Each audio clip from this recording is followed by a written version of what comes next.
भगवान और बुद्धि में कौन बड़ा है। देखिए श्रोताओं, आज मैं आपकी सेवा में बहुत ही शानदार, बड़ी अनोखी और रहस्यमय कहानी लेकर के उपस्थित हूं। कहानी को ध्यान से सुनिए, आपको इस कहानी से सीखने के लिए बहुत कुछ मिलेगा। परंतु कहानी आरंभ करने से पहले मैं आपसे एक निवेदन करना चाहता हूं। जिन भाइयों ने अभी तक हमारे चैनल को सब्सक्राइब नहीं किया है तो कृपया वो चैनल को सब्सक्राइब जरूर कर लें, और वीडियो को आप वीडियो देखते हैं तो वीडियो में खो जाते हैं और वीडियो को लाइक करना भूल जाते हैं। तो आपसे ये निवेदन करना चाहूंगा कि जो भाई वीडियो देखते हैं और यदि वीडियो अच्छा लगे तो कृपया वीडियो को लाइक जरूर किया करें। तो आइए श्रोताओं, आज की कहानी आपकी सेवा में प्रस्तुत कर रहा हूं। एक समय की बात है कि दर्शराय में, जहां भगवान का दरबार लगता है, देवताओं की जहां विधानसभा होती है, देवताओं की सभा जुड़ रही थी। उस सभा में सभी देवगण उपस्थित थे और भगवान श्री हरि विष्णु एक सिंहासन पर विराजमान थे। देखिए श्रोताओं, ब्रह्मा, विष्णु, महादेव, देवराज इंद्र आदि समस्त देवता उस सभा में बैठे हुए थे और वहीं समस्त देवियां भी बैठी हुई थी। तभी भगवान विष्णु कहने लगे कि इस सृष्टि का आदि और अंत हम त्रिदेव हैं। हम त्रिदेव ही इस सृष्टि का संचालन करते हैं। यदि त्रिदेव ना हो तो सृष्टि का विनाश निश्चित है।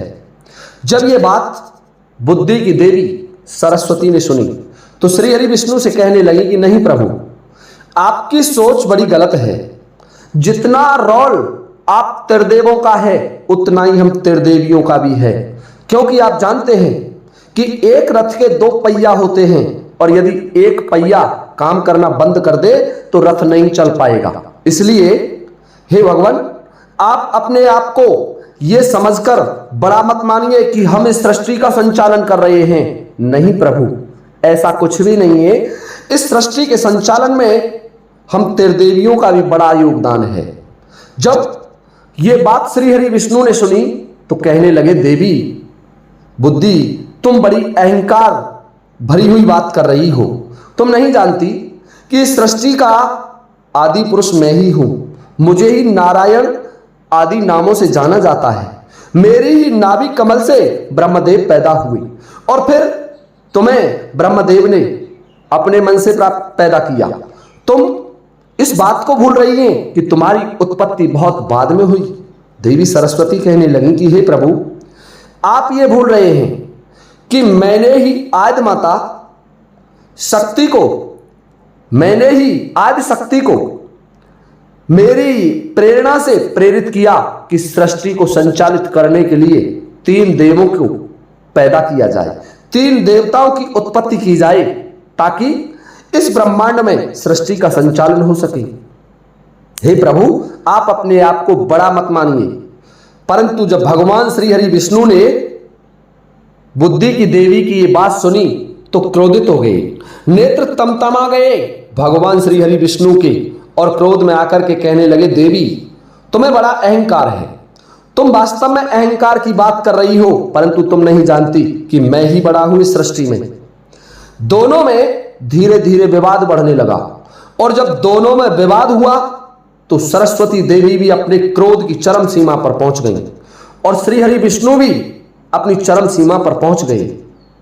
श्रोताओं, जब उन दोनों महान देवी और देवता की ये स्थिति देखी, श्री हरि विष्णु जो सृष्टि के पालन करता है और बुद्धि की देवी जो सृष्टि को बुद्धि प्रदान करती है, उन दो महान देवों में युद्ध की स्थिति देखी, उनमें क्रोध देखा तो सृष्टि में कंपन उत्पन्न हो गया, सृष्टि में हाहाकार उत्पन्न हो गया, सृष्टि शून्य सी हो गई। सृष्टि में ऐसा लगने लगा कि बहुत जल्दी ही प्रलय आ जाएगी और इस संपूर्ण सृष्टि का विनाश हो जाएगा। परंतु देखिए श्रोताओं, बीच में श्री हरि विष्णु और देवी सरस्वती के बीच में ब्रह्मा जी और भगवान शिव को हस्तक्षेप करना पड़ा। ब्रह्मदेव कहने लगे कि हे भगवान, हे नारायण, आप क्यों क्रोध कर रहे हैं? आपका क्रोध तो इस सृष्टि पर कैसे झिलेगा? क्या ये सृष्टि आपके क्रोध को झेल पाएगी? नहीं प्रभु। और देवी सरस्वती से कहने लगे, हे देवी, तुम एक स्त्री होकर के एक पुरुष से झगड़ा कर रही हो, ये तुम्हें भी शोभा नहीं देता। तुम नहीं जानती देवी कि श्रीहरि विष्णु ही आदि पुरुष हैं। तो देवी सरस्वती कहने लगी कि प्रभु, यदि श्रीहरि विष्णु आदि पुरुष हैं तो मैं भी उनसे पहले उत्पन्न हुई थी। मेरी ही प्रेरणा से आदिशक्ति ने तुम तीनों त्रिदेवों को उत्पन्न किया था। श्रोताओ, ब्रह्मा जी ने झगड़े को शांत करने का बहुत प्रयास किया, परंतु दोनों का झगड़ा थमने का नाम नहीं ले रहा था। ब्रह्मा जी कहने लगे कि देखिए, यदि आप बुरा ना माने तो तुम्हारा फैसला मैं करूंगा। श्री हरि विष्णु बोले, कहो ब्रह्मदेव, आप कैसे करेंगे? कि दोनों मेरे पास बैठ जाइए। समस्त देवगण विराजमान हैं इस देव सभा में, और अपनी अपनी शक्तियों का तुम्हें प्रयोग करने के लिए मैं उचित समय दूंगा। यदि आप अपनी शक्तियों से विजयी हो गए तो उसे ही बड़ा घोषित कर दिया जाएगा। देखिए श्रोताओं, ब्रह्मा जी का हस्तक्षेप सभी देवताओं को पसंद आया। ब्रह्मा जी की बात सुनकर के देवगण कुछ तसल्ली में आए कि हो सकता है अब सृष्टि की प्रलय रुक जाए, क्योंकि सृष्टि तो कंपन कर रही थी, सृष्टि शून्य में विलुप्त होने वाली थी। दो महाशक्तियां आपस में लड़ने के लिए तैयार थी। परंतु श्रोताओं, ब्रह्मदेव की बात सुनकर के श्री हरि विष्णु और देवी सरस्वती कहने लगी, कहो प्रभु। तो ब्रह्मदेव बोले कि हे भगवान, आप बताइए अपनी कौन सी शक्ति का उपयोग करेंगे। तो श्री हरि विष्णु कहने लगे कि हे ब्रह्मदेव, मैं समस्त देवताओं को इसके लिए बाधित करता हूं कि अब की बार पृथ्वी लोक पर बिल्कुल बरसात नहीं होगी, और मैं देवी सरस्वती की शक्ति देखता हूं, क्या ये सृष्टि लोक को बचा पाएंगी? तो सभी देव कहने लगे कि हे प्रभु, तुम दोनों के झगड़े का दंड मृत्यु लोक को क्यों मिले? झगड़ा तुम दो देवताओं में है और दंड मृत्यु लोक भोगे, ये तो संभव नहीं है। आप इस दंड को कम कीजिए। श्री हरि विष्णु कहने लगे कि देखिए, यदि आप कह रहे हैं तो ये बीरानपुर नामक शहर, जो कि उत्तर भारत में बसा हुआ है, एक आबाद गांव है और लगभग 100 घर की बस्ती है। इस घर में, इस पूरे गांव में बहुत ही धनाढ्य लोग निवास करते हैं, और मैं इस गांव को अपनी शक्ति के लिए चुन रहा हूं। मैं इस गांव में बरसात नहीं होने दूंगा। देवराज इंद्र को मैं ये आदेश देता हूं। श्री हरि विष्णु की बात सुनकर के ब्रह्मदेव कहने लगे कि भगवान, जब बरसात नहीं होगी तो जीव जंतु मर जाएंगे। कि नहीं प्रभु। तो ब्रह्मा जी ने कहा कि ऐसा नहीं हो सकता कि बिना बरसात के कोई जीवित रहे। तो श्री हरि विष्णु कहने लगे कि हे देव, यदि ऐसी ही बात है तो मैं केवल एक बरसात भाद्रपद के माह में करूंगा, और जो बहुत तीव्र होगी, मूसलाधार होगी, और उससे पहले और उसके बाद कोई बरसात नहीं होगी। यदि देवी सरस्वती में शक्ति है तो इस गांव की जनता को बचा ले, इस गांव की जनता को पलायन करने से बचा ले। और यदि इस गांव की जनता इस गांव को छोड़ करके पलायन कर गई तो देवी सरस्वती हार जाएंगी। जब ये बात देवी सरस्वती ने सुनी तो देवी सरस्वती कहने लगी कि प्रभु, मुझे मंजूर है। यदि इस गांव की जनता आपके अकाल से प्रभावित होकर के भाग जाए, पलायन कर जाए, दूसरे क्षेत्रों में चली जाए, तो मैं अपनी पराजय स्वीकार कर लूंगी।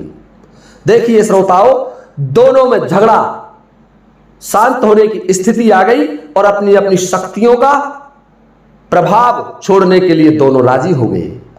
अब ध्यान से सुनने की बात है। उस बीरानपुर नामक जो शहर था, चुना था भगवान श्री हरि विष्णु ने अकाल पाड़ने के लिए कि इसमें अकाल पड़ेगा। उस शहर में एक चंद्रमुख नामक उस शहर का, उस गांव का सरदार था, उस गांव का मुखिया था। तो चंद्रमुख नामक मुखिया के कोई संतान नहीं थी, कोई परिवार नहीं था, और उसके यहां उसने 3 जीव पालतू बना रखे थे। एक सिंह पाल रखा था, एक कौवा पाल रखा था, और एक बिलाव, एक बिल्ली का बच्चा पाल रखा था। तो जो कौवा था वो प्रतिदिन भगवान के दरबार में दरसराय को जाता था। बड़ा चतुर और चालाक कौवा था। जिस समय ये विवाद चल रहा था तो वो कौवा भी वहीं बैठा हुआ था। उसी सभा में कौवा ने जब ये सारी बात सुनी तो मन में सोचने लगा कि देवताओं के झगड़े में बीरानपुर ध्वस्त हो जाएगा। अब बीरानपुर को कैसे बचाया जाए? केवल एक बरसात होगी और वो भी भाद्रपद के महीने में होगी। उससे पहले और पीछे कोई बरसात नहीं होगी।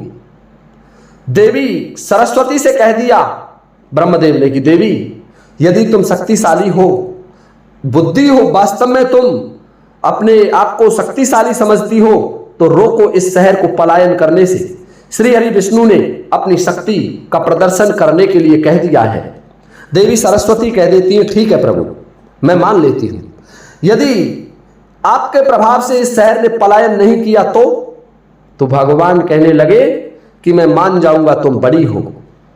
श्रोताओं, दोनों वहीं अपनी अपनी शक्तियों का उपयोग करने के लिए ब्रह्मा जी के पास बैठ जाते हैं।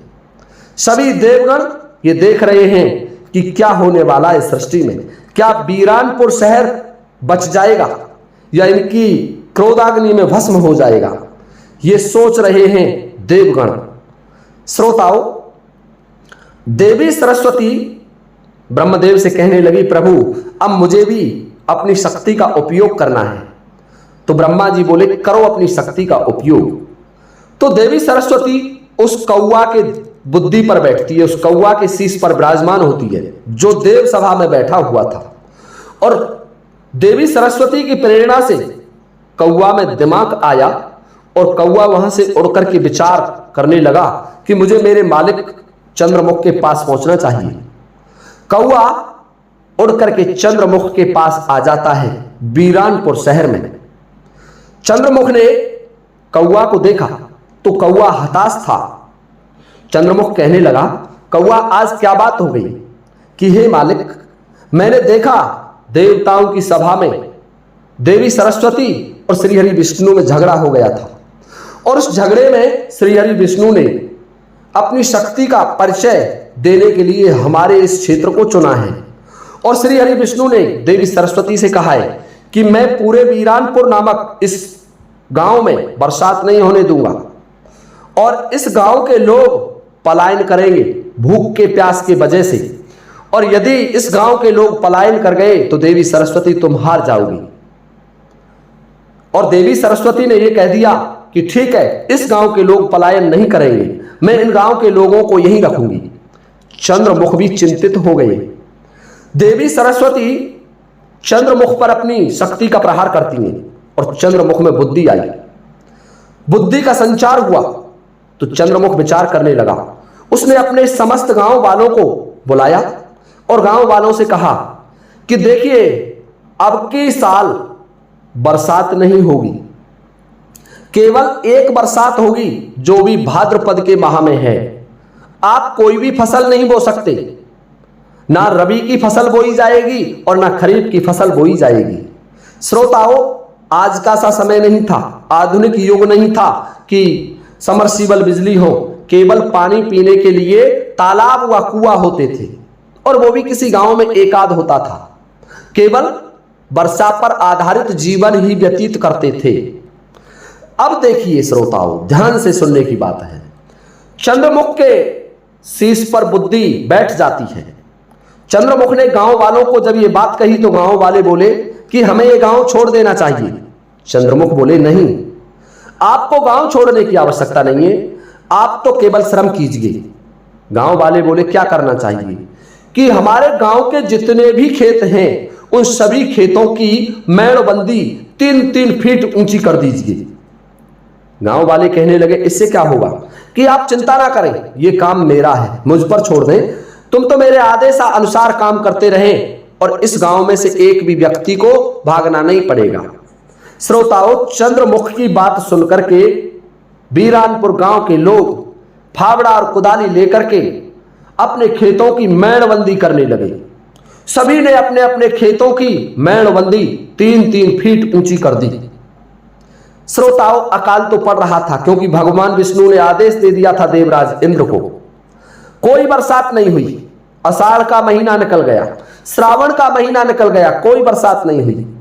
और जब भाद्रपद का महीना आया तो एक तीव्र बरसात, मूसलाधार बारिश, बड़ी भयंकर बरसात उस गांव में हुई।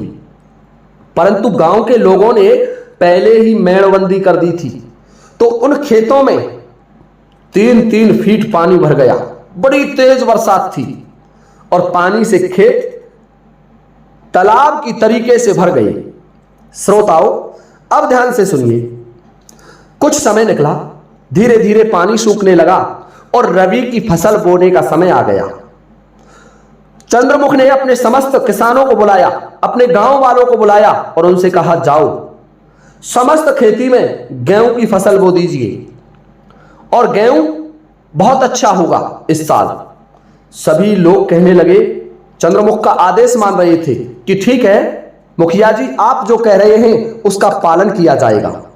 श्रोताओं, सभी गांव वालों ने जब गेहूं की बुवाई का समय आया तो उसमें गेहूं बो दिए। क्योंकि पानी 3-3 फीट भरा था, इसलिए जमीन में बहुत दम थी, ताकत थी, तो गेहूं बहुत तेजी से उपजने लगा। गेहूं उग जाता है, गेहूं उग करके खड़ा हो गया और गेहूं की छोटी छोटी फसल लहलाने लगी। तो भगवान श्री हरि विष्णु ने देवऋषि नारद को बुलाया और नारद से कहा कि नारद, जाओ और जाकर के देखो कि बीरानपुर खाली हो गया या आज भी बसा हुआ है। देखिए श्रोताओं, जब देवऋषि नारद घूमने के लिए बीरानपुर आए तो देखते हैं कि गांव के चारों ओर हरियाली से युक्त गेहूं की फसल खड़ी हुई है। बड़ी अद्भुत, देखने में गांव की शोभा बहुत अच्छी लग रही थी। देवऋषि नारद ने उस स्थिति को देखा तो श्री हरि विष्णु के पास गए और जाकर के कहने लगे कि हे प्रभु, उस गांव में तो चारों तरफ गेहूं की फसल खड़ी हुई है। उस गांव में पानी पीने के लिए जो कुआं है उसमें पर्याप्त पानी है। भगवान श्री हरि विष्णु चकित हो गए। श्रोताओं, देवसभा में प्रतिदिन वह कौवा जो कि चंद्रमुख ने पालतू बना रखा था, देवी सरस्वती की प्रेरणा से जाता था।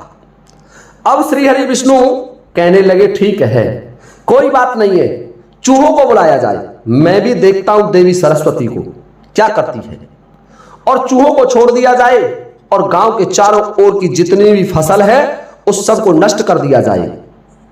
श्रोताओं, समस्त चूहे भगवान श्री हरि विष्णु की प्रेरणा से उस गांव के तरफ छोड़ दिए गए। जब देवी सरस्वती को इस बात का पता लगा और उस कौवा ने वो बात सुनी तो देवी सरस्वती कौवा के सिर पर विराजमान तो पहले ही थी और चंद्रमुख को प्रेरणा दी। चंद्रमुख से कहा देवी सरस्वती ने कि तुम शीघ्रता से जो तुम्हारा ये पालतू बिलाव है इसको आदेश दो कि जितनी भी बिल्लियां इस गांव में हैं और इधर उधर हैं उन सबको बुला लीजिए और जितने भी चूहे आपको मिले उन सबको मार करके खा जाओ। श्रोताओं, भगवान श्री हरि विष्णु ने चूहे छोड़े और देवी सरस्वती ने चंद्रमुख को प्रेरित करके बिलाव छोड़वा दिए। चंद्रमुख ने बिलाव से कह दिया कि जाओ, 2 महीने तक तुम्हें इन खेतों की सुरक्षा करनी है, कोई भी चूहा खेत की मेड़ पर भी नहीं आ जाए। तो भगवान श्री हरि विष्णु के चूहे बिलावों को देख करके प्राण बचाकर भागने लगे। बिलावों ने उन चूहों को भरपूर खाया और कुछ चूहे भाग गए। खेतों में कोई नुकसान नहीं था, चारों ओर फसल बढ़ने लगी क्योंकि पृथ्वी में तो ताकत थी, बरसात का जल था, उसकी पर्याप्त नमी थी। धीरे धीरे फसल बड़ी हो रही है और जब 2 महीने का समय निकला तो एक दिन फिर देवऋषि नारद को श्री हरि विष्णु ने बुलाया और नारद से कहा कि देवऋषि, जाकर के देखो क्या बीरानपुर शहर आज भी आबाद है। देवऋषि नारद बोले, जो आज्ञा भगवान, मैं जा रहा हूं। देवऋषि नारद भगवान श्री हरि विष्णु की आज्ञा से बीरानपुर को आकर के देखते हैं तो देखा कि फसल की लंबाई 2-2 फीट हो गई है। अब तो नारद जी देख करके अचंभित हो गए और भगवान श्री हरि विष्णु के पास जाकर के कहने लगे कि हे प्रभु, आपकी शक्ति व्यर्थ चली गई। उस गांव में जो फसल है वो 2 फुट ऊंचाई की हो गई है, फसल की ऊंचाई 2-2 फीट हो गई है। प्रभु आप कोई उपाय कीजिए, नहीं तो देवी सरस्वती आपसे जीत जाएंगी। श्री हरि विष्णु कहने लगे, कोई बात नहीं है नारद, अभी तो हमारे हाथ का काम में है। हम समस्त आवारा पशुओं को उस फसल को नुकसान करने के लिए छोड़ देते हैं, सभी को प्रेरित करेंगे और वो उस फसल को चाट जाएंगे, उस फसल को खा जाएंगे। उस मंत्रणा को वहीं वो कौवा सुनता था। प्रतिदिन कौवा का काम था कि भगवान के दरबार में जाए और वहां जो भी मंत्रणा हो उसे सुनकर के चंद्रमुख को बताए। देवी सरस्वती की प्रेरणा से कौवा ने वो बात सुनी और सुनकर के अपने मालिक जो गांव का मुखिया था चंद्रमुख प्रधान, उसको आकर के सुनाया कि आज तो श्री हरि विष्णु ने यह कहा है कि उस फसल को नष्ट करने के लिए समस्त आवारा पशुओं को छोड़ दो। चंद्रमुख कहने लगा, कोई बात नहीं है, सिंह को बुलाया जाए, क्योंकि उसका पालतू था। सिंह को बुलाया गया और सिंह को आदेश दिया कि तुम्हारे साथ के जितने भी शेर हैं उनको बुलाइए और एक एक खेत की सुरक्षा करने के लिए एक एक सिंह हो जाए। जो भी आवारा पशु आपको उन खेतों में चरता हुआ मिले उसको मार करके खा जाओ। श्रोताओं, बुद्धि की तीक्ष्णता देखिए आप, श्री हरि विष्णु का मुकाबला कर रही है बुद्धि। चंद्रमुख ने अपने शेरों को खेतों की रखवाली पर कर दिया। चूहों की रखवाली तो बिलाव कर रहे हैं और आवारा पशुओं की रखवाली सिंह कर रहे हैं। सिंहों ने देखा कि जो भी आवारा पशु आ रहा है उसको वो मार करके खा रहे हैं। कुछ आवारा पशु डर से भाग रहे हैं। कोई भी आवारा पशु उन खेतों में नुकसान नहीं कर पाया और फसल पक करके तैयार हो गई। श्रोताओं, अब तो ध्यान से सुनिए, बड़ी आश्चर्य की बात हो गई। फिर भगवान विष्णु ने देव ऋषि नारद को बुलाया कि नारद जाओ देख करके आओ बीरानपुर की उस फसल का क्या हुआ। देव ऋषि नारद बीरानपुर आए और वहां देखते हैं कि फसल पक करके खड़ी है। भगवान श्री हरि विष्णु के पास देव ऋषि नारद ने जाकर के कहा कि प्रभु, बीरानपुर की फसल पक के खड़ी हुई है, अब क्या किया जाए। तो श्री हरि विष्णु कहने लगे, कोई बात नहीं है, देवराज इंद्र को बुलाया जाए, मैं फसल पर ओले डलवा दूंगा और जब ओले पड़ जाएंगे तो कुछ बचेगा ही नहीं। देखिए श्रोताओं, भगवान श्री हरि विष्णु की बात जब उस कौवा ने सुनी तो देवी सरस्वती से प्रेरित था, बुद्धि से प्रेरित था और दौड़ करके अपने मालिक चंद्रमुख के पास आया। चंद्रमुख से कहने लगा कि हे मालिक, आज तो श्री हरि विष्णु ने यह कहा है कि आज से 7वें दिन बीरानपुर शहर पर भयंकर ओलों की बरसात होगी। चंद्रमुख बोला, कोई बात नहीं है, होने दीजिए। चंद्रमुख ने अपने समस्त गांव वासियों को एकत्र किया और उनसे कहा कि 2 दिन में फसल को काट करके खेतों में रख दिया जाए ताकि फसल को ओलों से कोई नुकसान ना हो। श्रोताओं, चंद्रमुख के आदेशानुसार उस फसल को 2 दिन में काट दिया गया, काट करके बांध दिया गया और फसल को खेत में डाल दिया गया ताकि ओले उसे कोई नुकसान नहीं पहुंचाएं। 7वें दिन भगवान विष्णु ने तीव्र ओलों की बरसात करवाई। ओले गिरे और उस फसल का कुछ नहीं बिगड़ा, फसल जो की तो सुरक्षित थी। ध्यान से सुनने की बात है, जब ओले गिरे तो देव ऋषि नारद को भेजा कि नारद देख करके आओ उस बीरानपुर गांव का क्या हुआ। देव ऋषि नारद ने बीरानपुर गांव की वो फसल देखी तो कहने लगे, प्रभु, खेत में फसल कटी हुई पड़ी है, उसका कुछ नहीं बिगड़ा है, एक दाना भी नहीं खराब हुआ, प्रभु फसल सुरक्षित है। तो भगवान श्री हरि विष्णु मंत्रणा कर रहे थे और कहने लगे कि कोई बात नहीं है, मैं अन्न की देवी को बुलाता हूं। अन्न की देवी को बुलाया और अन्न की देवी से कहा, देवी, बीरानपुर के लोगों ने मेहनत की है, कोई बात नहीं है, परंतु 1.25 मन का पैर कर दीजिए, अर्थात जितनी भी फसल एक पैर में इकट्ठी हो, एक खलियान में इकट्ठी हो, उसमें 1.25 मन से ज्यादा पैदावार नहीं होनी चाहिए। अन्न की देवी कहने लगी तथास्तु भगवान, ऐसा ही होगा। वह बात कौआ ने सुनी। अब कौआ मन में विचार करके चलता है वहां से और अपने मालिक चंद्रमुख के पास आया। चंद्रमुख को देवी सरस्वती ने प्रेरणा दी कि चंद्रमुख, एक खलियान में से 1.25 मन अन्न मिलेगा, तो तुम चिंता मत करो। बरसात हो गई है, ओलों से जमीन नमी युक्त है, संपूर्ण जमीन में खलियान बनवा दो और एक खलियान में केवल 5 पूरा एकत्र करो, 5 बंडल एकत्र करो और 5 बंडलों में से 1.25 मन अन्न निकल जाएगा। तुम्हारा गांव तो क्या, अन्य 10-20 गांव भी भोजन कर सकते हैं। देखिए श्रोताओं, बुद्धि की देवी का प्रभाव। चंद्रमुख ने अपने गांव वालों को बुलाया और कहा, संपूर्ण जमीन में खलियान बना दिए जाएं शीघ्रता से। 3 दिन में संपूर्ण जमीन में खलियान बना दिए गए।